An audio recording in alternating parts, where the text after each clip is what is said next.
Right, we've got a pitched roof loft here in Cornwall with open cell foam sprayed directly to bitumen felt high resistance membrane. This is the south facing elevation, almost due south.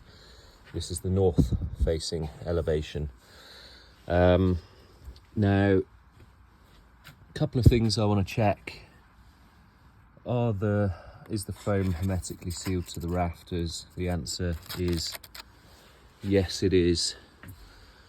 So the reason, you can see there, the installer's taken great care to ensure that there's a full seal and it's actually clinging onto the rafters there.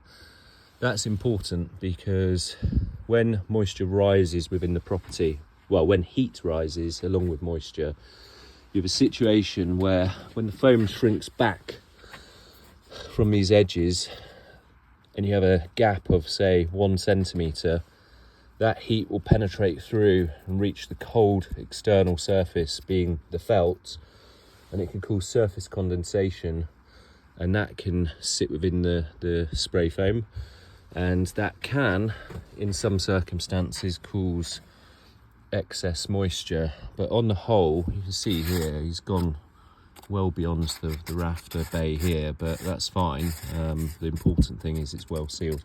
I did notice when I came up here, just one bay I wasn't particularly happy with, which is here. You can see here there's a gap.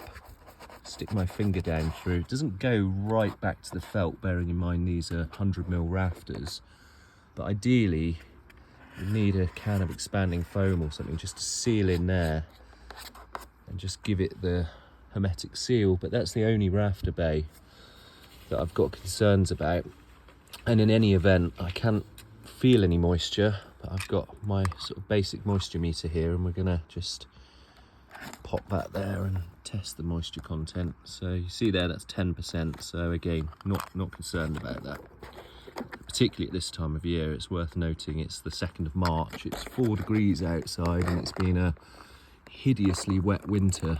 With 9% there. Oh no, jumped up to 12%. So that's well below the threshold of concern. For this time of year, we'll do a couple more. Let's move this out of the way. We'll do a couple more checks here. Let me just sort my damp meter out. Oh, it's gone off. So we're at 10% now. Seems to be a bit of a recurring theme here. 11%. That's the northern elevation, by the way. We're at 10% there. We're at 11% there. So recurring theme, 10 to 12%, absolutely fine. Now what I did in advance here, literally just did this, and very reluctant to do it, so I'm annoyed with myself that I have actually had to do this, but it's to demonstrate a point. I've pulled out a fist size of the foam, and what I've revealed there is the bitumen felt. You see the black membrane there, okay? Done that on the opposing side as well. So this is the north side, that's the south side. What I'd like to do here is just test the moisture content, water content at the outer layer there. So we're at 24%, okay? So it's obviously higher in the outer 1 centimetre layer than it is on the sort of rafter faces. We've settled at 23% on the north elevation. Now we're going to go to the south elevation and do the same. Can we skip the camera up in there to see that? That's 21%. You can just see that. Let me, there you go, 20. Oh, it's dropping down. 20%, okay? So there is a increased moisture content in the outer 1 centimetre layer. Hygrothermal models, scientifically run hygrothermal models, state that any insulation, not just spray foam, any insulation applied directly to bitumen felt can see high moisture contents of up to sort of 95% in winter periods. As stated, 2nd of March, so we're just kind of coming out that winter period. not quite out of it yet because it is very cold outside. So what I've demonstrated there is that, yes, the models in some respects are correct. There is an increased load in the outer 1 centimetre layer, but it's nowhere near the parameters of concern in this property. As we get through into April, May, when the drying out phase happens and the temperature's warm, what you'll find is that the heat from outside will penetrate through and drive that moisture back into the property, into the living areas, and it will just ventilate naturally out through the various openings that the property has. It's got bathroom extraction and it's got kitchen extraction.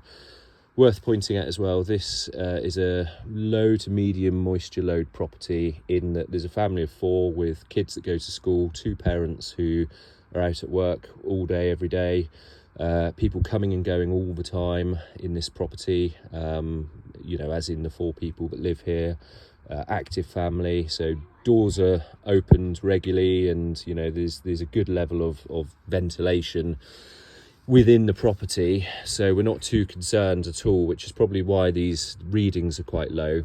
But it is important to note that the dynamics of properties can change. So if this family sold their property, let's say, to a elderly couple who are less active and not opening the windows and doors as much and not coming and going so much, then you may find an increased moisture load on this roof. So I don't think any of us in the spray foam industry could stand here and say, you know, there isn't a risk of moisture when we apply directly to bitumen felt. I think there is, and I think it's demonstrated in those samples on either side there, where the content is definitely higher than it is on the rafter faces.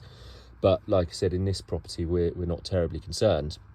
What we could consider is a vapour control layer under the rafters, and what that will do, as moisture and heat rises into this loft space, you'll find that it will try to penetrate through the spray foam. So spray foam doesn't block the heat. It's got a low thermal conductivity, but it still allows heat to migrate through it to a degree. Now, as it hits that sort of colder exterior surface, that's where you get the accumulation of moisture. So a vapour control layer de-risks that, because should the moisture try to penetrate the foam, usually a plastic vapour control layer, you can also get spray applied coatings and intelligent membranes, which allow little bits of moisture through but also allow them back out again. So that can vastly reduce the amount of moisture that can get into the roof assembly and the insulation. So that's a consideration here as a mitigatory factor that would take it from already a low risk to a virtually no risk scenario, based on the hygrothermal models that we've got from an independent consultant. I wouldn't say right now we needed to come in and necessarily do anything here other than me fill back in where I've dug out some foam, and that rafter bay over there, which is non-hermetically sealed properly, I'd like to address that. But outside of that, I'm really happy with this install, and I wouldn't be terribly concerned about doing anything about it. Foam definitely doesn't need removing. I think if I were to come back up here in June, July time, the moisture content in the rafters would probably be 0 or less than 5%. And here at the bitumen felt level, it would also be extremely low.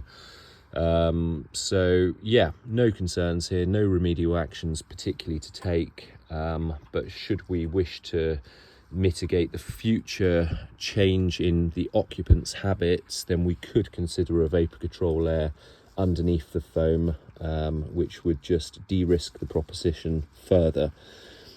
For anyone who's concerned about spray foam or surveys it and doesn't know where to start, I think you can do some very simple checks. You can check for hermetic sealing. You can check the condition of the foam. Is it consistent throughout? This is extremely consistent. It's sort of white off white. There's no evidence of crustiness. It's got a spring to it when you push it, so you don't really want to be pushing your fingers through because it is low density and you can break the cells quite easily. But you shouldn't be concerned when you see this. You can do some very simple checks if you've got a can of approved expanding foam product on the market that's been tested or whatever. There's no harm whatsoever doing what I've done, taking out a fist size like that checking the content, and then sealing it back in. And as long as you seal in and around and get that hermetic seal back into the insulation, then you shouldn't be concerned by that. I think it's also worth noting down when doing surveys, for anyone doing roof surveys with spray foam, is, like I said, to check this hermetic seal here, which I know I keep referring to, but it's really important. If you've got that, then there's very low risk on the property. There's very low risk of heat rising and penetrating through on the edge of the rafter and hitting the cold exterior surface and causing surface condensation. So that's another thing to look for. And if there is issues, if there is shrinkage back from the rafters, again, it doesn't have to be the end of the world. You can get damp meter probes with longer instruments, essentially, that can go right into the foam and reach that bitumen felt membrane. And if you see a low moisture content, particularly in the winter, but even in the summer as well, then you've got to ask yourself whether the spray foam needs to be removed, or whether it's a simple case of saying, right, okay, the risk is already quite low because the moisture content is very low, which it is in this property. But just to de-risk it further, I'd like to see a vapour control layer underneath, and then I'll be happy to sign off this property as being low risk and safe. Obviously, as a surveyor, you've got to be able to go out and check the external roof condition as well. I haven't done that in this case, but I can do. There is solar panels on the roof, which make it a bit more difficult to see. But there's no leaks in the roof whatsoever. If there was, there would be evidence of the leaks, because this foam would be saturated, it would be damp, it's low density. You can see how springy it is there. You can see there where I've dug away the foam. Look at that there, it's just a sponge, so it will soak up the moisture if there was a roof leak above. There isn't any evidence of that. Any water from roof leaks would penetrate through and you'd see drips coming out the foam. So that is the scenario in this particular property in Cornwall, with a south-facing elevation here, north-facing elevation here, on the 2nd of March, 4 degrees outside, open cell spray foam directly to bitumen felt. Very happy with this install.